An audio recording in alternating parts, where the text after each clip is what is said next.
Well, January has been a pretty uninteresting month as far as the yard goes, but as you can see, it is time for some 2,4-D here because the broadleaf weeds are starting up.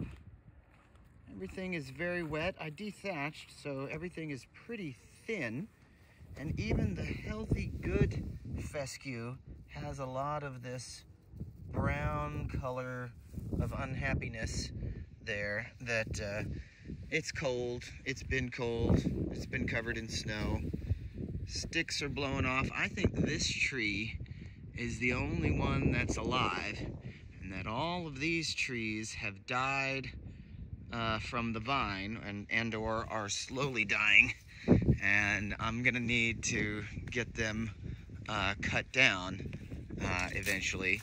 I was shocked to discover that these freaking vines that are so pernicious and evil and just growing up the side of everything here are still alive and growing in the winter. There's some very green stuff that I cut the other day. You can see it's quite green. So that's gotta go. You can also see here January with its sogginess has marked the return of the moss that we killed so much of. It's starting to come back. Oh, there's a good chunk. So time for some more lime. Lots of it in here. Lots of it. Time for some more lime. Time for some baking soda. Grass is looking pretty decent. Grass is grown in here. My little swale that I dug, the rye, came in and saved from washout. But lots of places where perennial grassy weeds are still here. You can see up along the edge. I really can't tell whether this is some other fescue or some weed.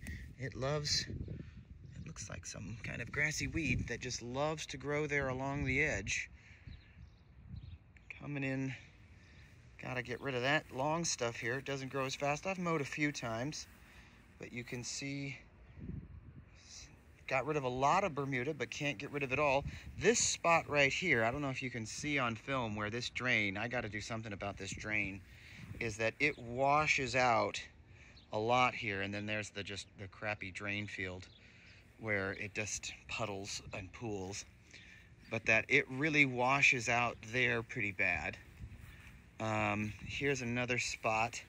I assume that it's spilling over there. I haven't come out here in the driving rain, but yeah, pH measuring tool is coming, be able to do that. I really just, I don't know if you can see here in the shade, but like there's just a couple different colors, and of course I know I bought lots of different seed and went with whatever was cheap from moment to moment, but I feel like it is some other species that I don't love, and not the little clumpy fescue over here.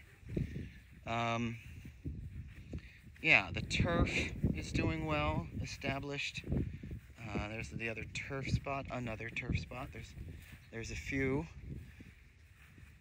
In general, there's just a lot of leveling to do. A lot of different species that coming in at different rates. Not really too many. There's one, horrifically bare spots. They do exist. Here's a clump of that other species that I assume is coming from over there.